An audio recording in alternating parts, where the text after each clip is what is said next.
In the ancient times, what language is actually the stars, but in a specific order to when the first star hits the first point of when the story is being told. Let me reiterate this for you very clearly. The first language that was developed, which is a very advanced technology, was designed for it to start right where the disk in the sky starts, and then end where the disk in the sky ends. And then the language was also the calendar. Okay, so because the language was the calendar, this was like synchronizing a clock, and that clock was human beings, the images of the word. Okay, so when all the humans running around in the matrix are actually created from the word, their words themselves.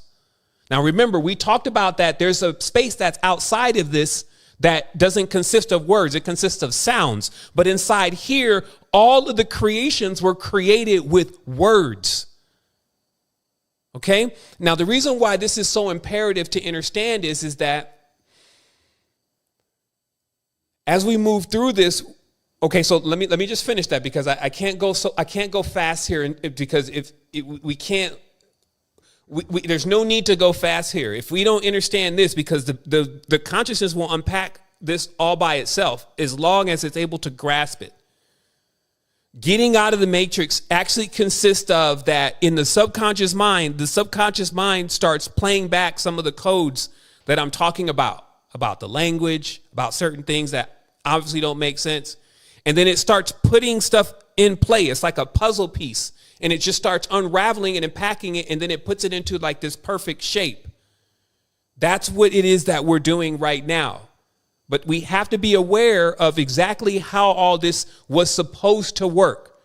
Because when, let's say, the sun attempted to create, or not attempted, but was created into a world using the word, all that stuff was so powerful, it would be foolish to be looking onto that like, oh, they made a mistake and all of that kind of stuff, because it's like you're like a spectator compared to Time Lords and people who know how to move around inside of these vehicles. Now you can understand how it works and why, for sure, you can go beyond even what they've reached, because there is a beyond with your great mother.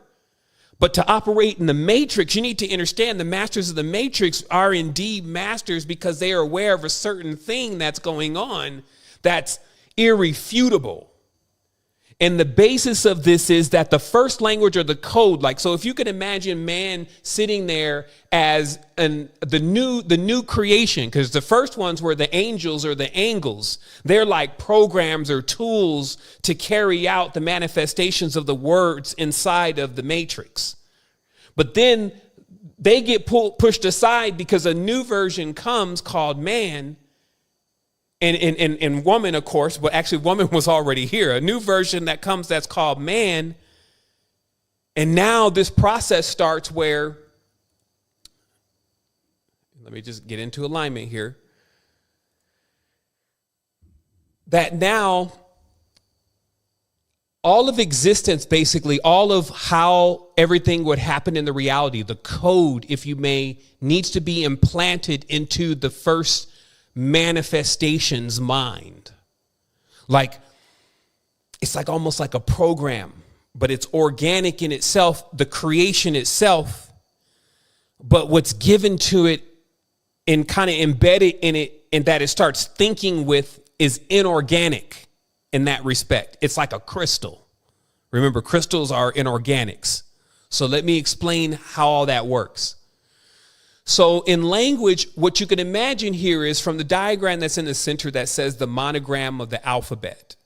Okay, we're just bearing witness to a few things about this triangle, or more importantly, this tetrahedron, and how it's irrefutable that somehow this matrix is designed based on tetrahedrons. That's why we have this big ass pyramid sitting out in the desert over there, and this constant reminder of this pyramid, because this pyramid, it means something. The first thing it means, as it's been pointed out, not only by the rabbis, Also, Stan Tennant's work directly, Daniel Winter's work, who got sued by Stan Tennant, who said that he took it from him, when it is the master knowledge and it actually belongs to everyone. And it's just that the first language, it's even when you see Hebrew written here, this is incorrect. Hebrew was like a cube. Go and type in Google for yourself, ancient Hebrew, and get to the one that looks like it's all cubes. There's no curves. This is the fancy one. This is the romanticized one up here on the top left. And it's because, as we've already pointed out inside of the Innerversity, that Hebrew, when you drop all the letters down on themselves, they make what they call the Star of David or the hexagram or the Magan star. Okay. And so that does still let us see that these triangles, because here's another one that actually is English. This is the monogram of English, meaning the actual master code to English, where you can, every letter in English and number in English can be charted out on this diagram. But notice how, why we see the symbol very briefly, and it's like, okay, that's cool. We seem to not notice that this is a series of what? Pyramids, triangles. So it would lend to say then, needless to say, it would be easy to say that this was basically, when language is implanted inside of the mind, it's like putting a prism or a cube or a crystal inside of the person's mind. So this is what I'm saying is why I'm calling this very advanced technology. Because this awareness, which is called also a fire in the mind, gives humanity an animus, like an animation, in order for them to actually start to obey a program in certain ways. Okay? And some may say, what program? Exactly. What program? Are we talking C+? Are we talking Fortran, Basic? What program? Has humanity by chance been loaded with any programs that would kind of guide or control how they think? That they would even reflect in their mind in their own language? And they would actually say to themselves, it's like, let me show you how you can figure all of this out continuously, redundantly. You just drunk some, let's say I just drunk some water. It's going in my stomach. Do I need to talk to the body and tell it everything that it needs to do? Okay, get ready to put that in the small intestines. Small intestines, you ready? It's stupid to think that the internal system needs any kind of language. It runs on its own. So that's also what we learn in the meditation, is that the more you're talking, what are you doing? You're actually going into the matrix in your mind. And because the matrix is like except for in the master's mind, which I'm gonna break down through etymology, who is said to be the master?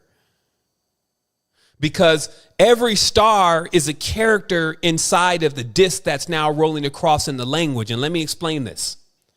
So how this was designed is the programs were the language. And what the language was is when they issued a language, they basically kind of like pinged or brought down the power of certain stars in a certain order to spell out your story inside of your mind. Not all the stars.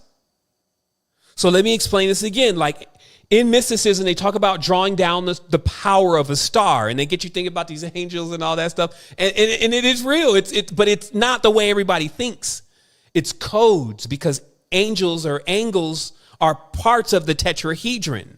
And so it's how to pull a part of a tetrahedron that actually corresponds to something that you're attempting to manifest.